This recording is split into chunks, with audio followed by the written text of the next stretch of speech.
Mulțumesc pentru invitația. Ca o întâmplare sau nu, mă amintesc că licența în matematică mi-a dat-o la teoria grafurilor, profesorul Ion Dănescu. Era un subiect titulat Polinome cromatice.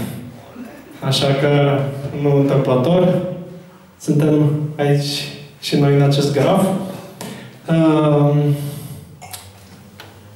O să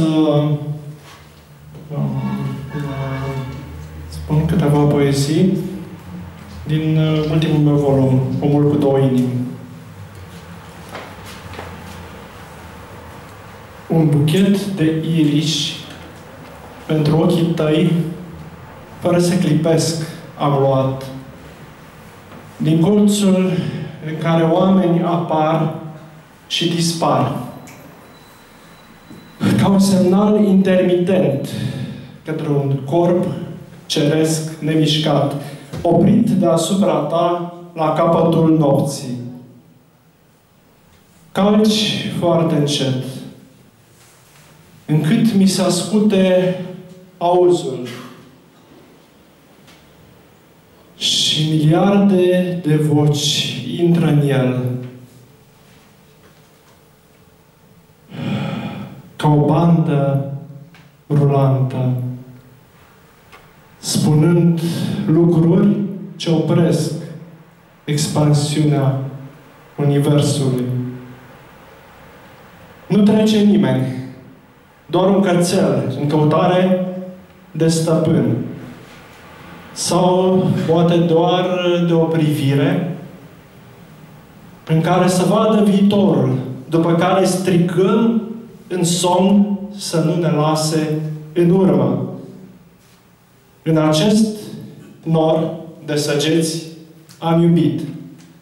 Sângele meu s-a ridicat din pământ ca un perete cu ochi mulți ce se adâncesc înăuntru când răzăie o lamă de întuneric. În norul acesta se strâng copiii când nu-i mai găsim și strigă de se clatină geamurile. Norul se face o umbră mică sub ochiul tău drept. Copiii stau agățați de orizont ca un breloc cu chei. Sunt cel mai urât om frumos și strâng într-un vas lacrimi. Ascult marea pe care o porți de mică la gând. Deschide larg ușa.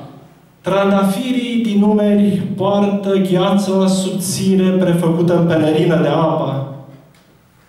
Puiul de pasăre lovește în cădere inima ta. Durerea lasă cuvintele să trăiască. Cuvintele te lasă în viață. Viața te lasă. Îi pui patine și îi dai drumul peste tot trupul. Dumnezeu se coboară atât de repede și de adânc în inima ta. Dumnezeu se coboară atât de repede și de adânc în inima ta. Dumnezeu se coboară atât de repede și de adânc în inima ta. Dumnezeu se coboară atât de repede și de adânc în inima ta.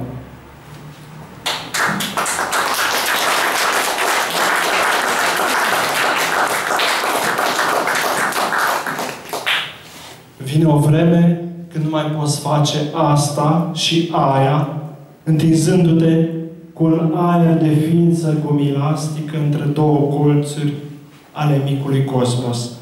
Și unii se duc să-și vadă părinții părinților și caz cu capul pe masă de scris și adorm ca un copac sprijinit pe o casă. Și cât de repede trece noaptea așa, prietene, și viața te ajunge din urmă și spune: Hei, pe aici multe s-au schimbat. Și tu vezi că de 1000 de ani m-a aruncat o privire pe ceamul crăpat, care de mult e nisip. Și ca un om care ieri era în putere, iar azi nu poate nici să vorbească. Și mâinile tremură îngrozitor. Așa stă gândul înaintea îngerului ce le întoarce de pe o parte pe alta. Mulțumesc!